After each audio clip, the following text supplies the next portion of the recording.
Hello, everybody. My name is Christopher Saunders, and this is the Connecticut Sports Talent Show, where we talk all things talents in Connecticut. And this is the boys basketball preview, and I'll try to do as many as I can before the season starts. I know my first game for broadcasting is December 16th. I know the girls start a couple days prior. We're going to try to work them into the broadcast schedule this season for the NVL.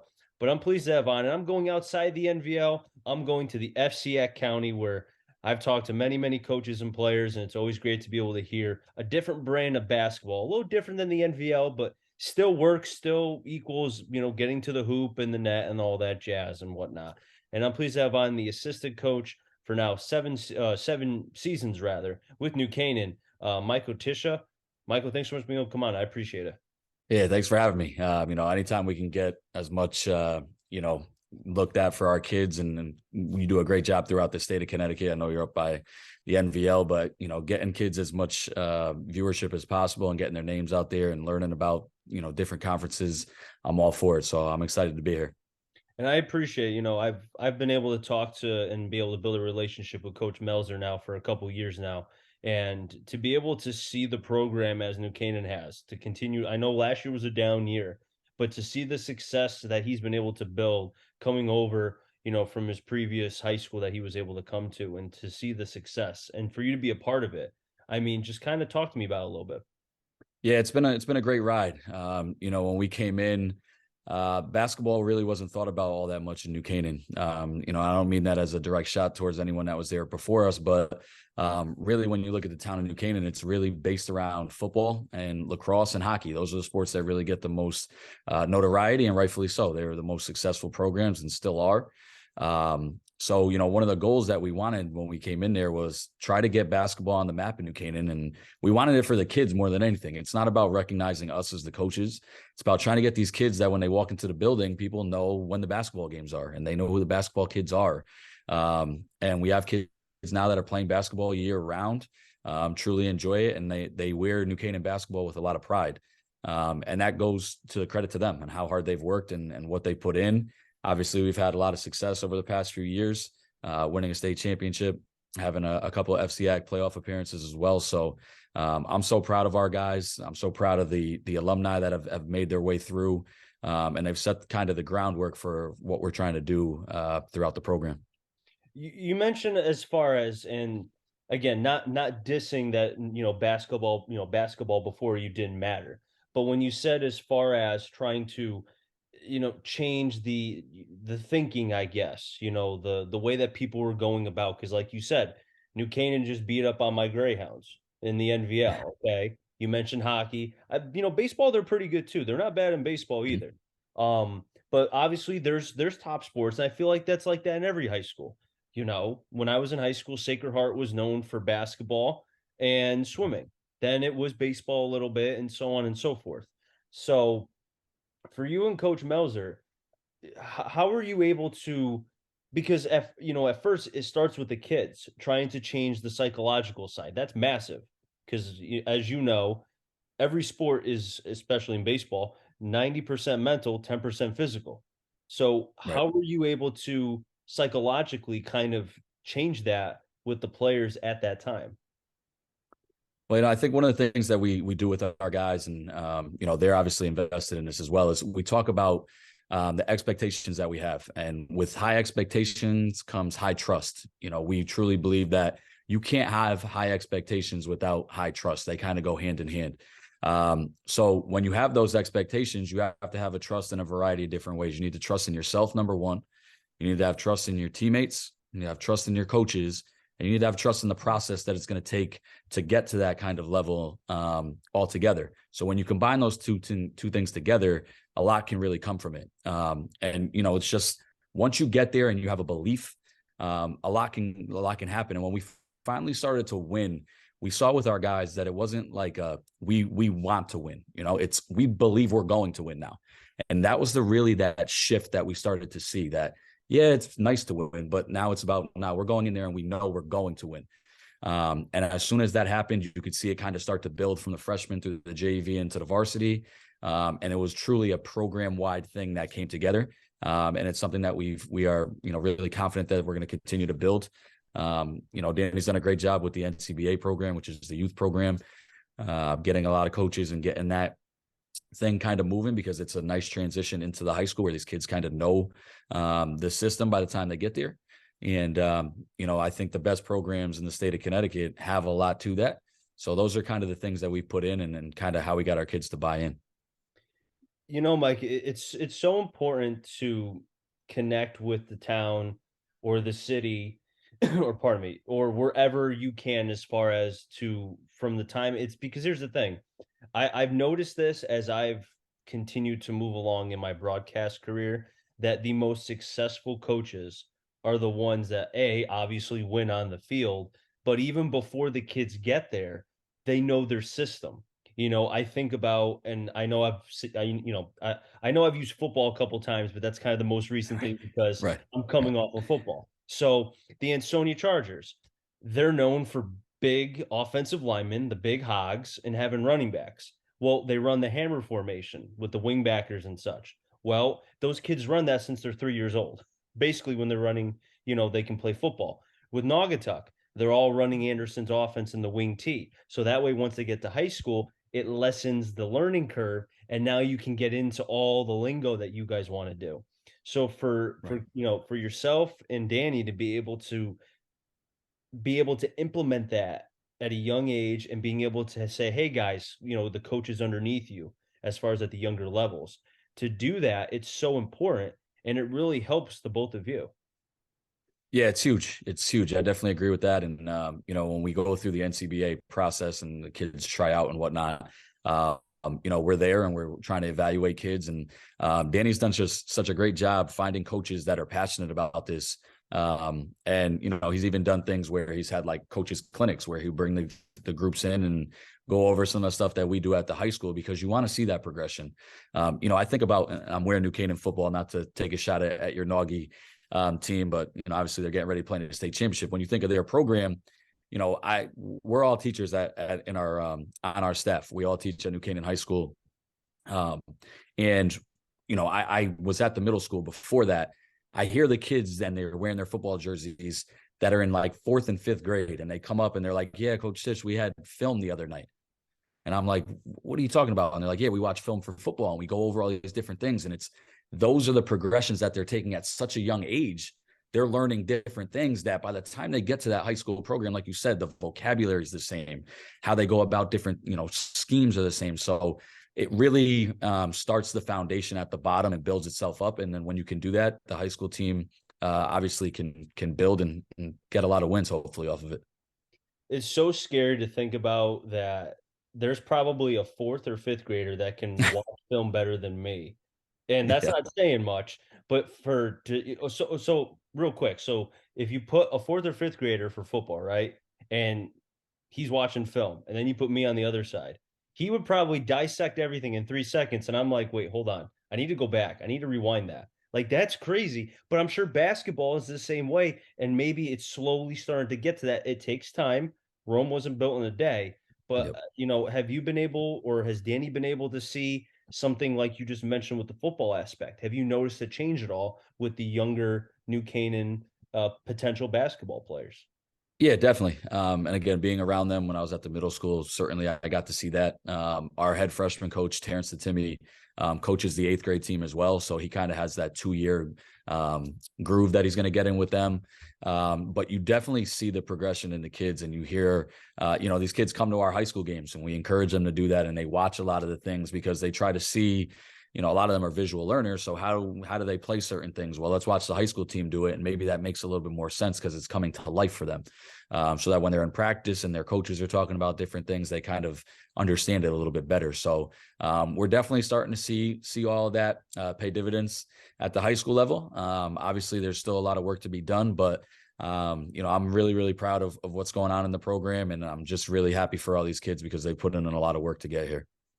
We think about as we look towards this season, and it's crazy to think that first games are December 15th, 16th, depending on when you play. I know I said the girls played before.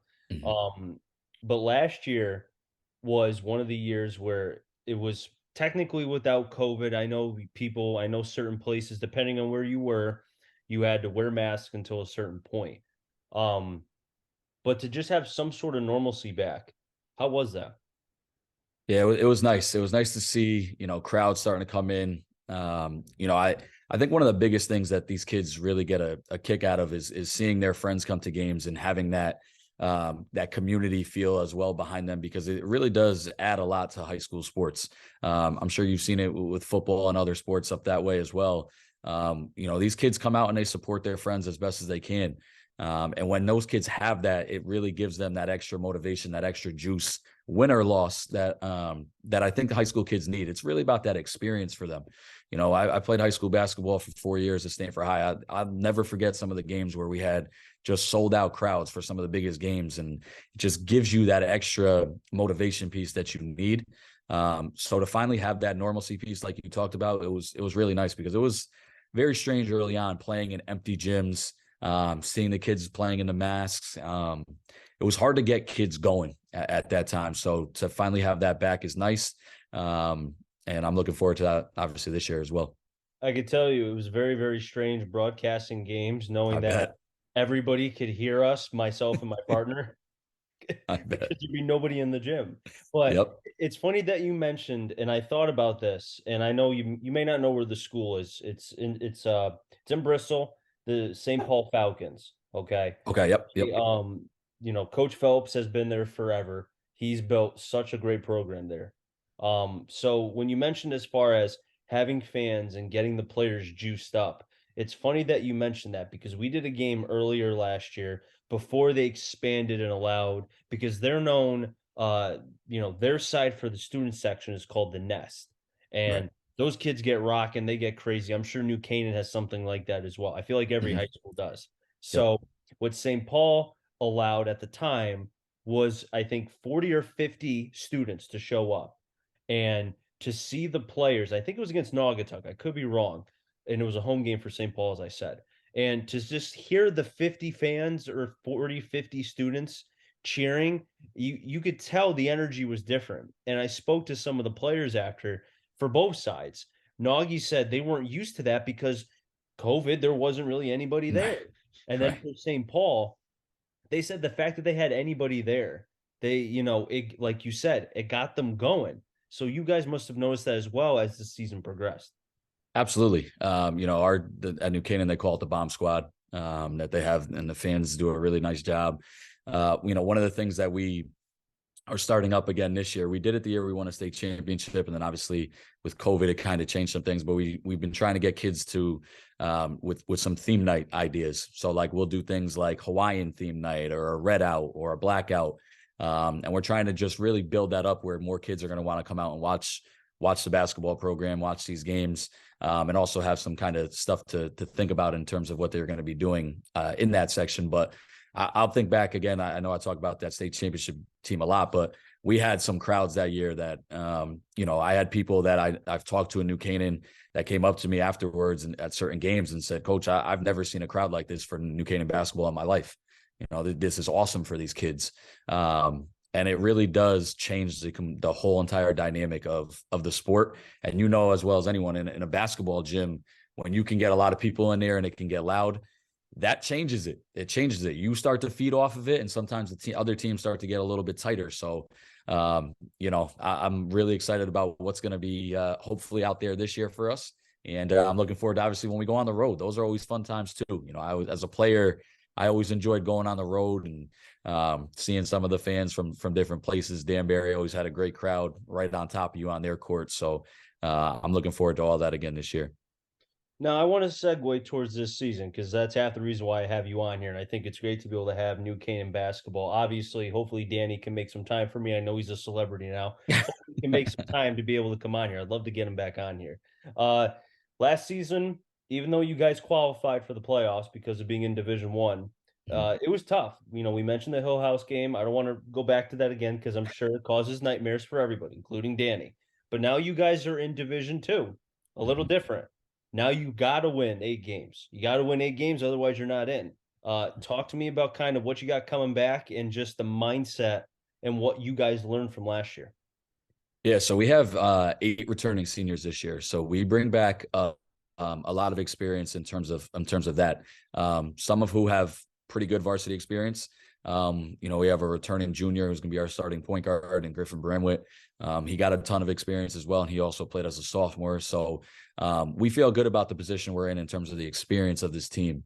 We've got some other young guys that are definitely going to contribute, and we have some seniors who haven't played as much varsity basketball, but are definitely ready to contribute at that level for sure. So, I think that there's a lot of things that factor into this year for us and for anyone else. Number one is health.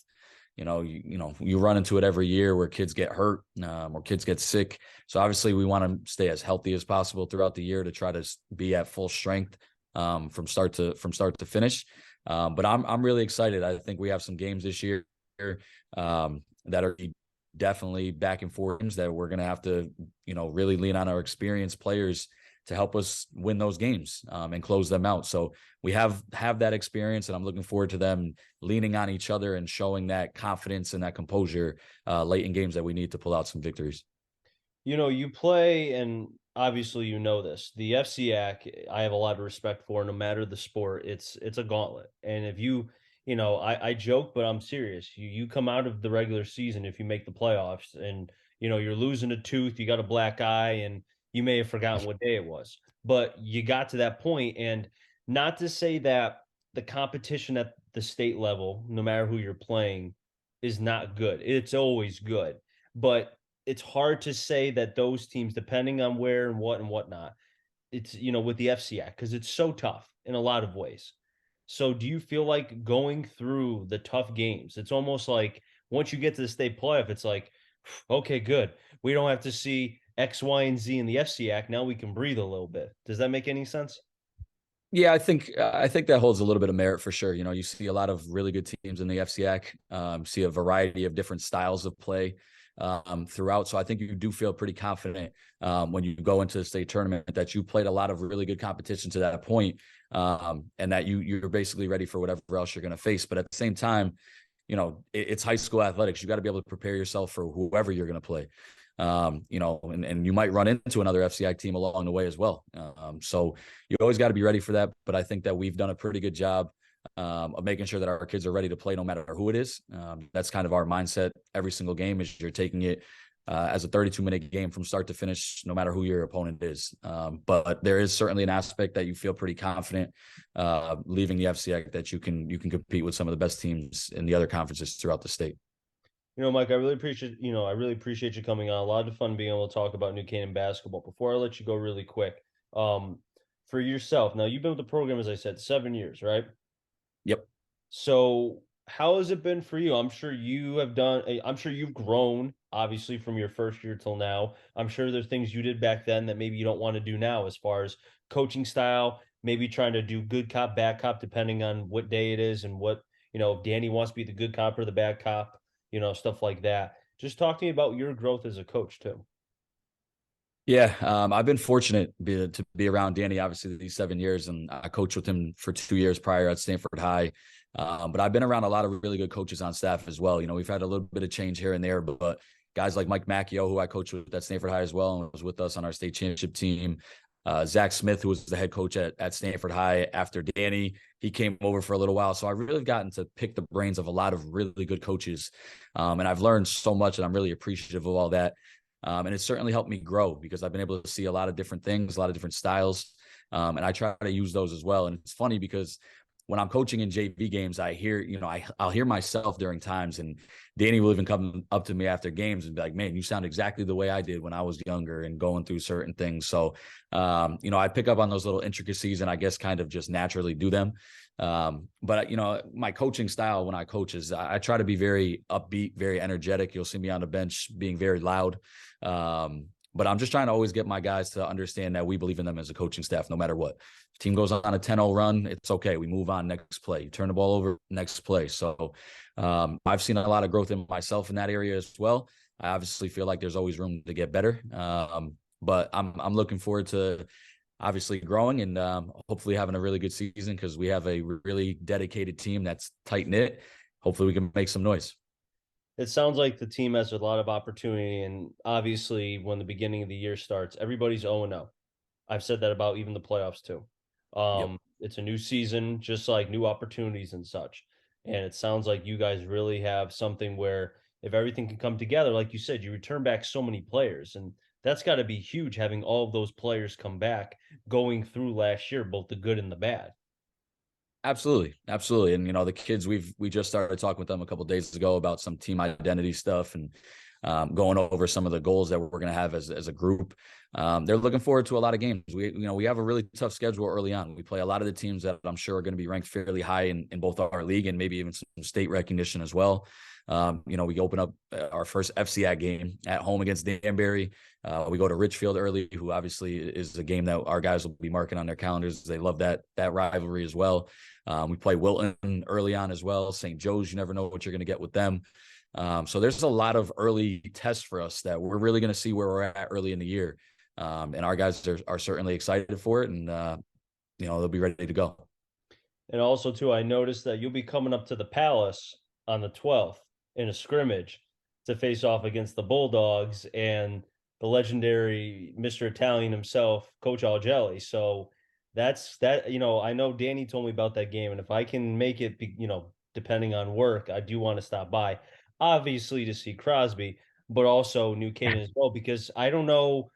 It may be the only time I see you guys, unless if I'm able to do the championship games or just playoffs in general. You know what I mean? So that'd be cool. Yeah. Yeah, going up there is always cool. I played there my sophomore year in the state tournament, and we had unfortunately lost that game. And then my senior year, they knocked us out in the state semifinals with the team with Anthony Ireland on it. So they were. I have quite a history with Crosby in terms of a player. So it'll be fun going up there. It's always a great gym to be in.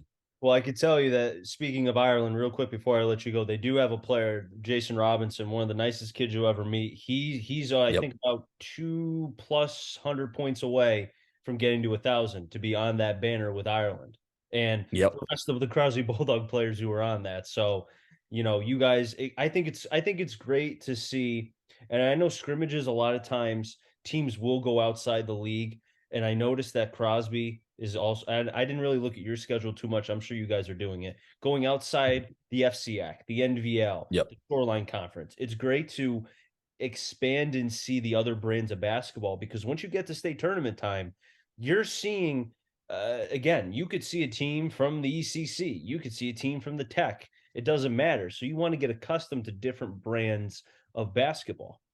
Yeah, absolutely. We actually have a scrimmage this Thursday against Bethel. Then we scrimmage Jonathan Law Saturday, and then we play Crosby as well. So we're getting a mixture of a lot of different teams, like you said. We try our best to get outside of the FCX for our scrimmages. And obviously you see a lot of, like you said, a different brand of basketball throughout. Crosby's going to be a little bit more up tempo than maybe Bethel is, but it's great because you get to test out a lot of different things that you've been working on. And like you said, see a wide brand of basketball. You better tell your boys to bring a lot of water. It's going to be like a track meet. They love to run. I'm looking forward to it. That'll be a good test for us. Mike, I appreciate you coming on. A lot of fun as always, and best of luck this season. And please stay in touch. All right, Chris, I appreciate it. And again, everything that you do for high school sports, I did actually watch the Crosby interview you did with him. So, you've done a great job, and just keep doing it for all these kids because they certainly deserve it. I appreciate it, man. Thank you very much. That'll wrap things up here in the Connecticut Sports Talent Show. So until next time, stay safe. Mariciti stands for Connecticut Talent, and I'm a journey to find them all. Enjoy the show, everybody, and be well.